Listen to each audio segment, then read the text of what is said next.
Welcome to the Banker Lamp. Please enjoy the video. You begin by confirming the essentials. Device USB debugging is on, and Android Studio targets the debug build.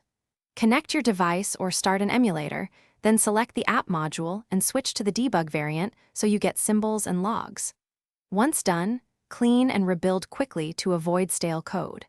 Now click the debug icon or choose Run Debug.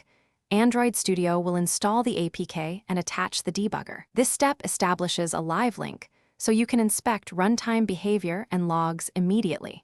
You next place strategic breakpoints in methods or lines where issues occur. Use conditional breakpoints if a bug depends on state. Once paused, use step into to dive into calls, step over to skip internals, and step out to finish routines.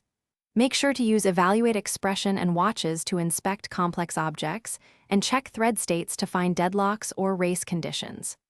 Meanwhile, monitor logcat with filters for your package name to correlate log messages with the paused execution and pinpoint root causes. You conclude by applying fixes and using instant run or hot swap where available. Otherwise, rebuild and redeploy to verify behavior. Run unit and UI tests, and use the Android profiler to spot memory leaks or CPU spikes that indicate deeper issues. Once tests pass, perform edge case checks.